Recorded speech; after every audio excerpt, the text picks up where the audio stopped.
Marine Holleau, vous êtes vice-présidente de l'association Architectes et Particuliers.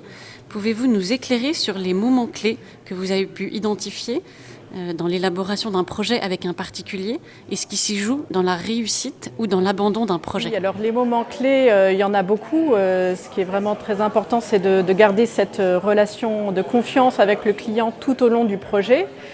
Mais c'est vrai que le démarrage, c'est vraiment un moment clé, oui. Il se joue beaucoup de choses, il se joue aussi la faisabilité du client et comment est-ce qu'on va travailler ensemble. Le démarrage, ça se concrétise par la visite conseil et donc la première rencontre avec le ou les clients sur le site, avec la visite de son bien. Et d'ailleurs, à ce sujet, sur la visite conseil, au sein de l'association Architectes et Particuliers, nous avons créé un outil de plusieurs pages pour guider les architectes qui travaillent avec les particuliers sur comment mener cette visite conseil, quelles informations solliciter auprès de son client et quel premier retour lui donner et lui expliquer un peu notre méthodologie de travail qui va se dérouler après sur plusieurs mois ou parfois plusieurs années. Et un moment très important, c'est d'écouter l'écoute du départ sur les besoins du client. Voilà, on ne reçoit pas de programme tout écrit, donc c'est à nous de faire exprimer le client sur ses besoins, c'est-à-dire qu'est-ce qu'il veut en termes de pièces, en termes d'exigences de confort, qui va occuper les lieux. Voilà, donc le faire parler sur tout ça, ses souhaits aussi, c'est ce dont il a envie, de lumière, d'espace extérieur, etc., de la manière la plus complète possible. Et donc ça dresse comme ça le programme qui est la base de travail. Et après, on croise cela avec le site. Donc le point de départ du travail, ça va être le bâtiment existant, le site patrimonial.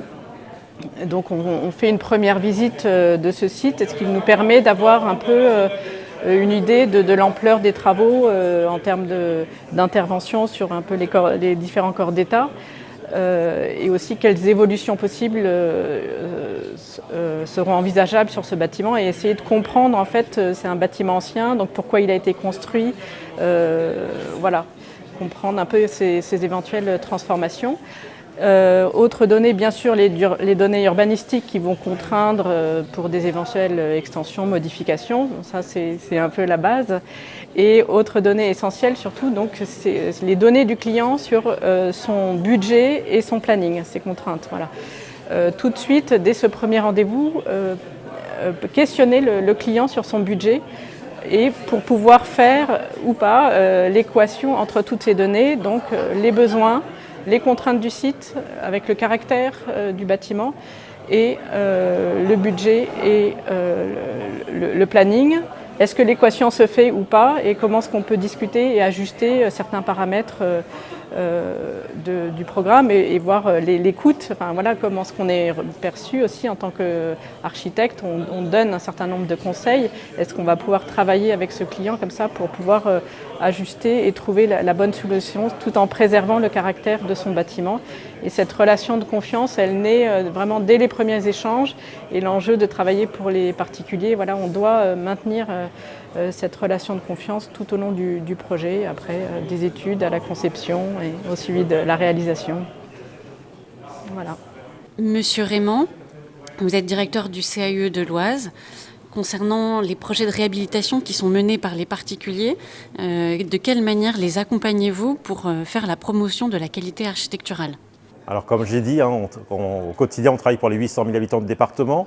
Donc c'est des cibles, voilà, on a un public très très large, on travaille vraiment pour les gens qui vivent et qui travaillent dans le département, mais on essaie de cibler quand même. Donc dans les cibles, bien sûr, il y a la mission de base gratuite du CAUE, issue de la loi sur l'architecture de 1977, le grand public, avec les particuliers, où là on conseille et on essaye d'accompagner les particuliers qui ne font pas forcément appel à un architecte dans la mise en place de leur projet. Donc ça passe notamment par les permanences. Donc les permanences, 1 à 2 fois par semaine, on a des permanences à travers le département où on reçoit des particuliers sur rendez-vous gratuitement, des gens qui ont des problématiques sur une problématique ou un questionnement sur une extension possible de leur maison, une réhabilitation d'une maison ancienne, la construction d'un bâtiment nouveau, comment prendre en compte tous les éléments, notamment la démarche de construction, la démarche de réflexion, de s'inscrire dans un territoire, parce que c'est vrai que souvent les gens pensent à leur parcelle qu'ils achètent, parce qu'ils achètent une parcelle, un bout de cadastre, mais leur faire comprendre que ce morceau fait partie d'un ensemble plus grand. Donc on essaie avec eux de changer d'échelle, parce que souvent on s'inscrit dans un grand paysage, on s'inscrit sur un territoire, on s'inscrit dans un village.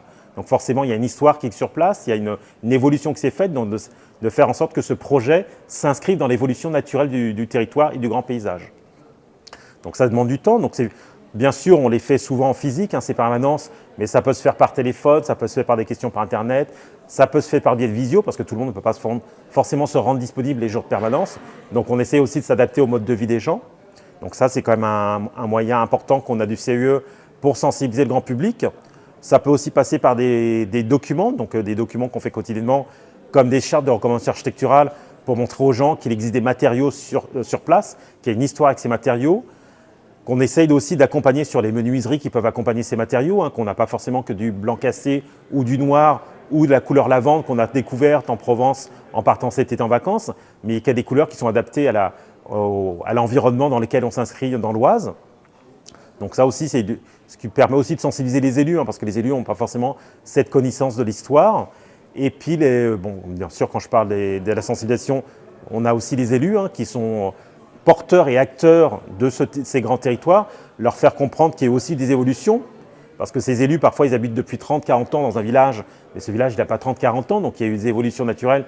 Donc c'est aussi important de les sensibiliser sur cette histoire de leur territoire, comment s'est construit leur village, comment il s'est développé, quels ont été les points de rupture, parce que parfois, par exemple, il y a une partie de l'Oise qui a été touchée par les différentes guerres mondiales, donc il y a aussi cette période de reconstruction, comment leur village peut s'être reconstruit par rapport à les besoins de l'époque de la reconstruction.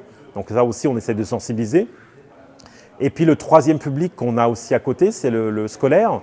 Donc là aussi, on sensibilise quotidiennement depuis 3-4 ans ce type de public qui vient aussi bien de l'école maternelle jusqu'au lycée, même parfois les formations supérieures, où là, on les invite à réfléchir au territoire aussi dans son ensemble en fonction des différentes thématiques. Voilà.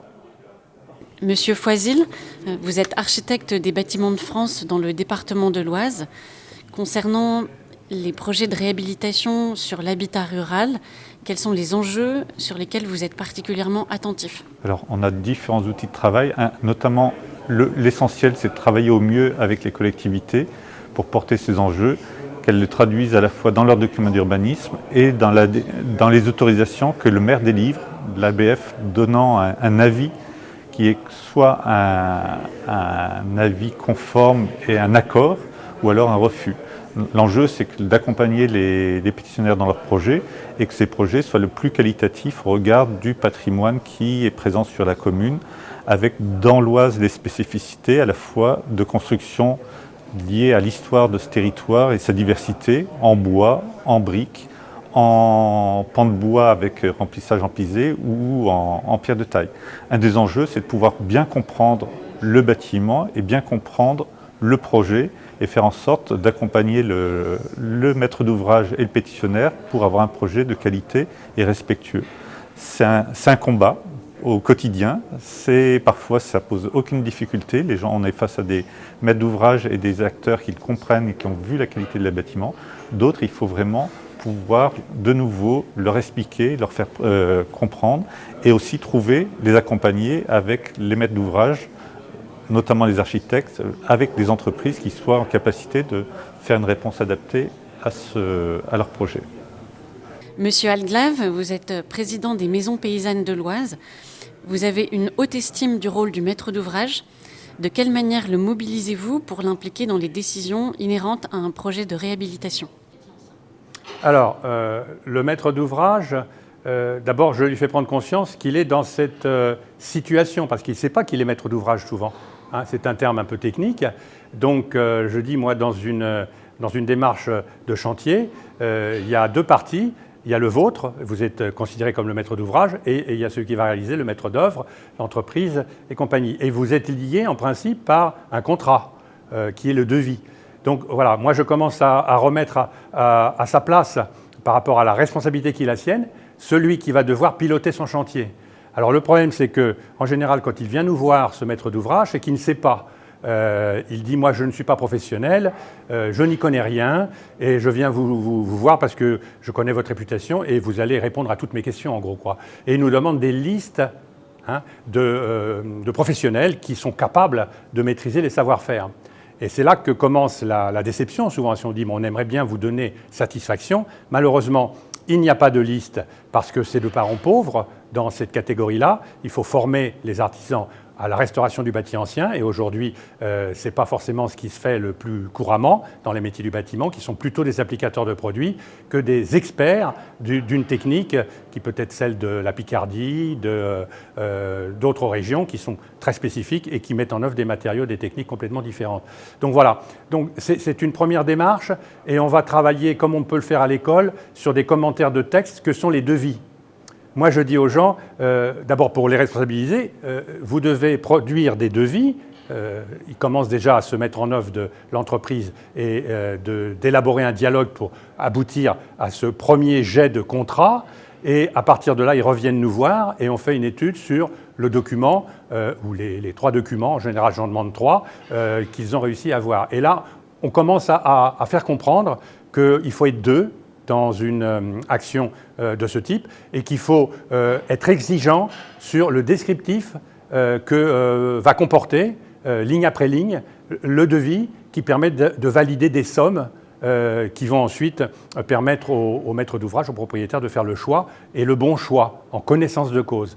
Et ça, c'est véritablement un travail, on va dire, préalable, qui n'est pas forcément évident, mais qui est souvent, on va dire, producteur d'effets bénéfiques sur la prise de conscience.